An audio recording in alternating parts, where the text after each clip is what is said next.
Hey there! Welcome to Summary Today. Today, we're recapping the sci-fi movie The Darkest Minds. At the start of the film, a girl named Grace, her friend Ruby Daly, and some other children are having lunch in a cafeteria. Suddenly, Grace dies under mysterious circumstances. We later learn from various news broadcasts that children are getting infected by a highly contagious disease called idiopathic adolescent acute neurodegeneration, or IAAN. Nearly 90% of American children died from it, and the survivors seem to be causing strange events. In the broadcasts, parents are advised to report to the CDC if they notice any bizarre behavior among their children. President Gray also gives a reassuring speech to the parents. My son is among the survivors. His son, Clancy, is among the survivors of IAAN, and his condition allegedly seems to have improved with treatment. On the night of Ruby's 10th birthday, her parents give her with a gudetama. She joyously accepts it, and her mom begins to worry for her, but she assures her mom everything will be okay with her. Ruby is having trouble sleeping, so she sneaks into her parents' bed and whispers to her mom that she shouldn't worry about her. When she holds her mom's hand, her eyes glow orange and something flashes before her eyes. She leaves her parents' room panicked. The next day, Ruby meets her mom in the kitchen. She complains that her head hurts, but her mother is startled. Her mother shakily asks her how she got into the house, and Ruby is confused by the question. Apparently, Ruby's mom doesn't recognize Ruby as her child. Thinking Ruby is lost, the woman locks her in the garage and leaves the confused 10-year-old crying until strange men in yellow come to get her. Ruby and some other children are taken to a camp, Thurmont Air Force Base. As soon as everyone alights the bus, a teenager tries to run away, but a female soldier, Levine, pins him down. His eyes take on an orange glow, and he stares at Levine, who then shoots herself in the head.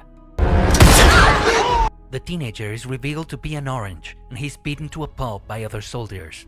The other kids are then taken for color processing. Ruby is sitting on a medical bed, and the doctor asks if she was assigned a color when she was picked up.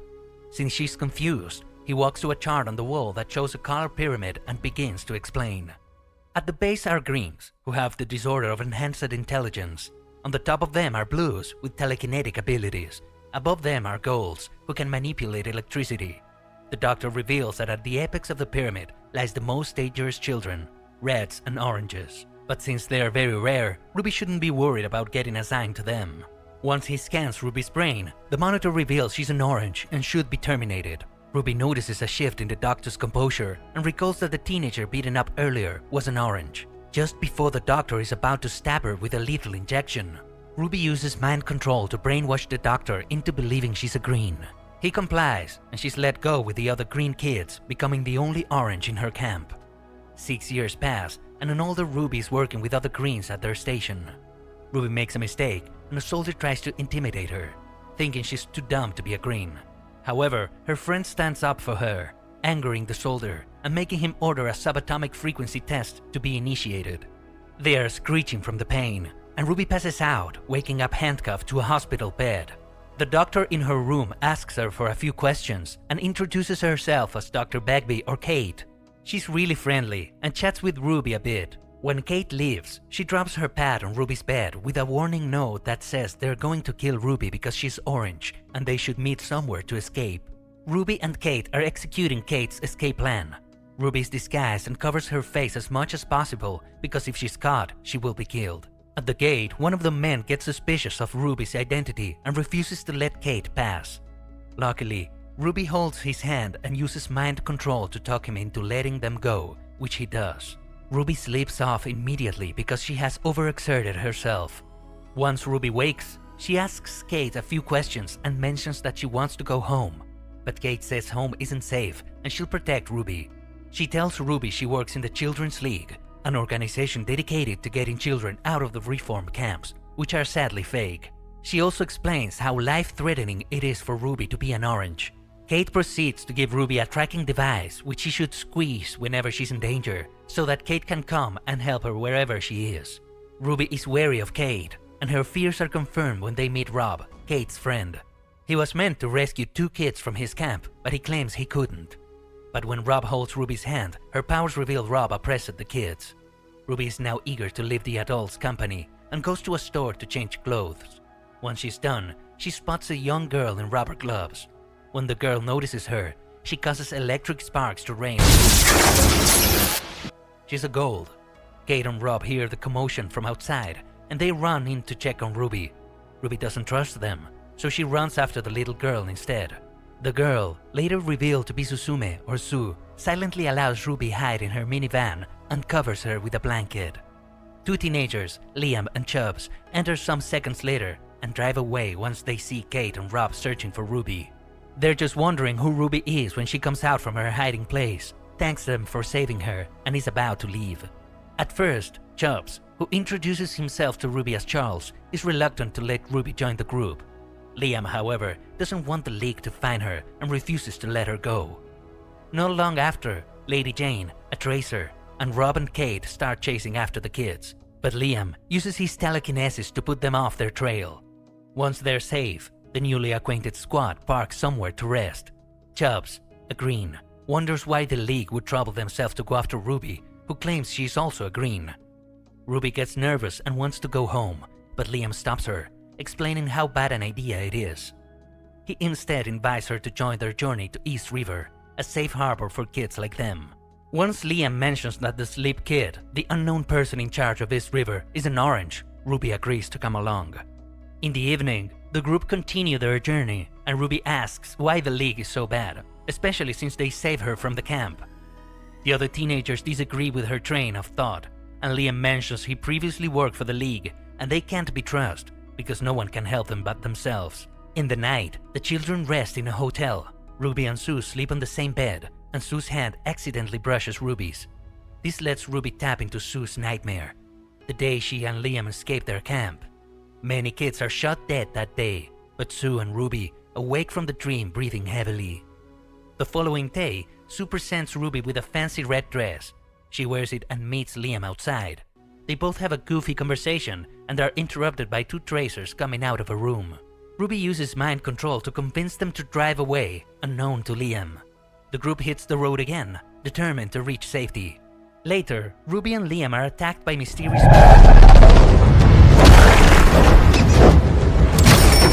They are later revealed to be a group of blues, and they apologize for attacking, saying they thought it was tracers.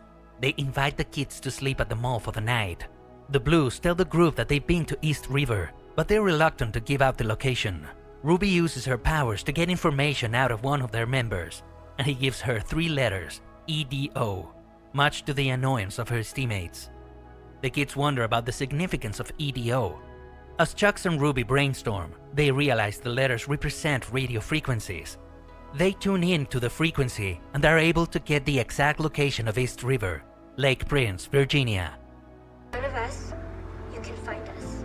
Charles then tells Ruby she can call him Chubbs, which signifies their friendship.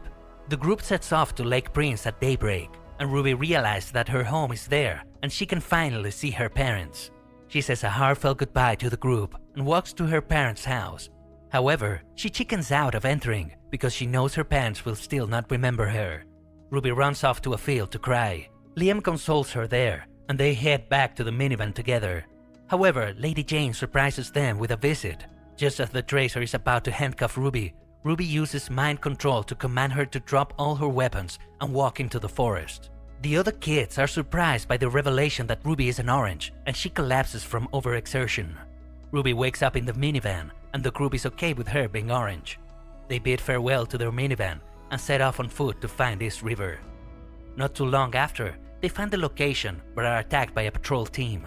However, one of the members, Mike, recognizes Liam and tells the rest not to attack. They invite the group to East River, where many kids are happy. The group meets the Sleep Kid and is surprised that he's Clancy Gray, the president's son. After a few introductions, they are left to settle in. The next day, Ruby begins her work assignment with Clancy on how to control her powers as an orange. Ruby progresses with her work and is able to dissolve conflicts among the kids with mind control. However, she's still holding back. When Clancy asks her what the problem is, she uses telepathy to reveal that on the night of her 10th birthday, she accidentally used her powers to erase herself from her parents' memories. Clancy tells Ruby he can't undo what she did, but they'll figure it out how to correct it, which makes Ruby relieved. Outside, Liam is eavesdropping on the whole conversation and gets jealous. When Ruby meets Liam, they argue, and Liam angrily storms out. Ruby chases after him in the forest and instead finds Chubbs staring at the lake. They have a small conversation where Chubbs mentions that he wants to go home. Ruby meets Clancy in his office a few seconds after he sends a strange message to a mysterious person. She asks him if Chubbs can use his computer to send a coded message to his parents. Clancy disagrees at first, but consents on the condition that Ruby teaches him how to erase himself from a person's memory. Ruby agrees to this and allows Clancy into her mind, where he observes what happened that night. Once Clancy figures out how she did it, he forces himself on Ruby, and she shoves him away. Ruby stomps into the forest in tears. Liam sees her and asks what happened, and she uses telepathy to show him what Clancy tried to do to her. Liam is angry and wants to hurt Clancy, but Ruby says the only solution is to leave. The night the group tries to escape, armed soldiers meet them in the garage. Liam uses telekinesis to fight them off, but is suddenly mind-controlled by Clancy. Apparently, Clancy commands the soldiers and uses East River as a rust to round up fugitive kids outside camps. After he hurts Liam, he tells Ruby he's going to erase all the memories of him she doesn't like, and they'll start over together. Ruby gets angry and uses mind control to order one of the soldiers to kill himself. Amid the chaos, the kids escape, but they are startled when helicopters drop a group of rats on East River. They breathe out fire and burn up the whole place. The group tries to escape the flames and, at the same time, save the other kids in the area. Ruby and Clancy then have a confrontation where they use mind control to order soldiers to hurt the other person. Eventually, Ruby wins this battle of the minds when she controls a helicopter rider to crash land on Clancy. The helicopter blows up, and Chubbs runs to save Ruby, getting burned in the process. Ruby and Chubbs escape into the forest, but Chubbs is too injured to go far. Ruby resorts to her last option. She squeezes the tracking device Kate gave her in the hope that the leak will help Chubbs. In the morning, Liam finds them and is livid when he realizes what Ruby did. Ruby tells him to run away because the League doesn't trust him, but he refuses and says he's staying. The League picks up the kids, and Ruby wakes up on a bed to see Kate and Rob. Kate tells her Chubbs is in the hospital, and Liam is waiting for her in another room. Ruby tells Kate to let Liam go, but they disagree, and Ruby is forced to mind control Rob out of the room. Kate and Ruby are then left alone to negotiate. She'll work with the League on the condition they let Liam go. Kate agrees, but isn't sure Liam will leave Ruby behind because he cares for her too much. Ruby tells her she only needs to talk to him. Ruby meets Liam in his room, and they talk about what their life would have been like if things were normal. In the end, Ruby tells Liam to close his eyes. They kiss, and she uses that opportunity to erase herself from Liam's memory. When Liam opens his eyes, Ruby and Kate give him a bag full of supplies and send him off. At first, he's confused as to why the League will let him go, but he eventually leaves. The movie ends with a scene of Sue entering a van with other ghouls, Chubbs being attended to in the hospital, Liam running off in the woods, and Clancy, still alive but badly bruised, coming down from a private jet to stand before a large group of soldiers awaiting his command. Ruby is also standing on a podium before her own army of kids working with the League. She smears orange paint on her forehead and raises up her orange painted hand. The other kids then raise their differently painted hands in allegiance to Ruby's leadership.